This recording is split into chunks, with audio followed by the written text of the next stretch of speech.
So welcome everyone.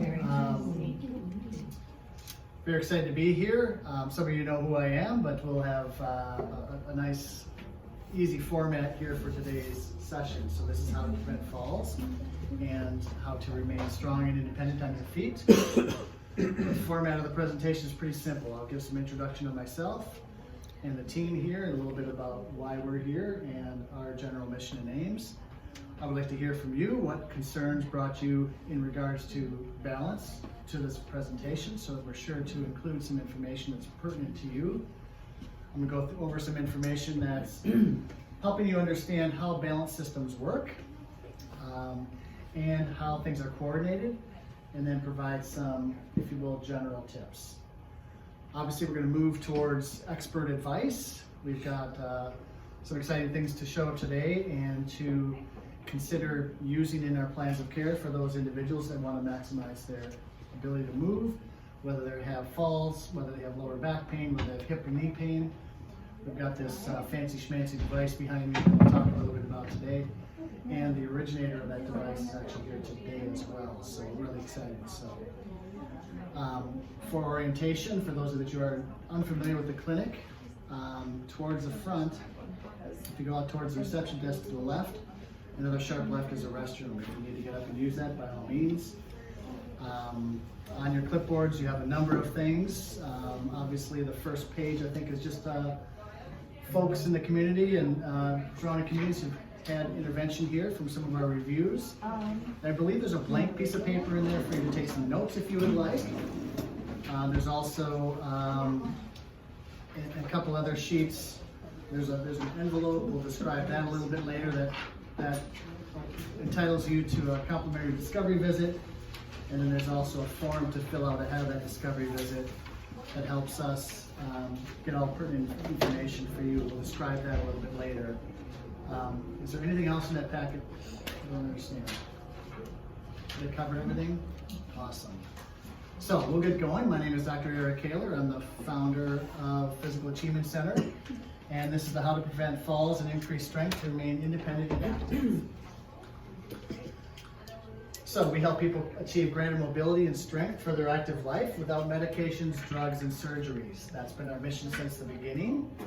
And we continue to advocate for that, even when nothing else has worked. So we liked working with individuals who feel stuck, unsure what to do next, or maybe haven't had the results they need. And more importantly, perhaps those that haven't even had a chance to hear all of their options. So that's pretty much why the clinic was started. A little bit about myself. I've been a practicing physical therapist of, I think, over 25 years at the point. And I had an opportunity to train at a high level as a fellow in the American Academy of Orthopedic Manual Physical Therapists, which is a mouthful. Basically, it just means that I had a chance to study in depth the clinical research and the clinical application of pain relief and movement science from head to toe.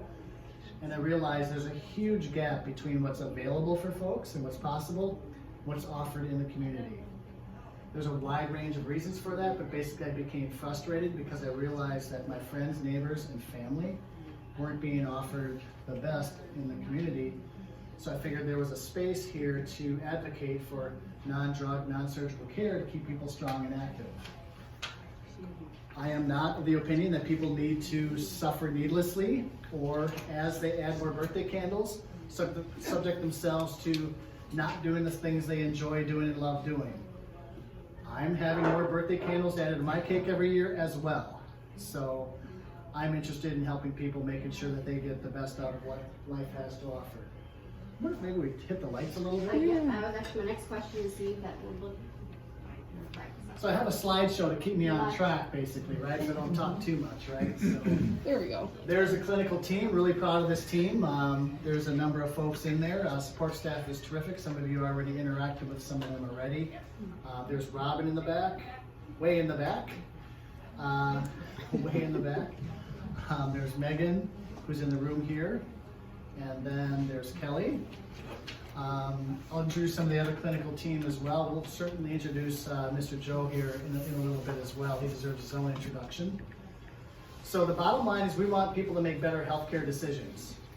I'm really passionate about that because I'm a healthcare consumer too. When I go for consultations, I want to know not just what the doctor thinks, but what available options are available, so that I can make a good decision. That only makes sense because there's this thing called informed practice or evidence-based practice, which basically puts the patient at the center of healthcare. If you've noticed, compared to 30 years ago, the consumer is a little bit more closer to the center of healthcare, as it should be. We now have access to the internet, we now have access to lots of information sharing, and not that we're smarter than docs and smarter than the specialists, but we want to be educated in all available options. When we combine what we understand to be great options with the skill of the practitioner that can provide them, and when research supports that, when all of those match, that's a sweet spot. That allows us for a really good outcome, which makes sense. It's our preference, some research supports it, and the person in front of us knows how to implement that. Intuitively, that all makes sense. The challenge is, if you don't know all your options, how can you make the best healthcare decision? And that's what irks me when people tell me they're not offered options, right? So that's where we came in. So we've been doing public workshops like this since we opened. We continue to do this in a number of ways.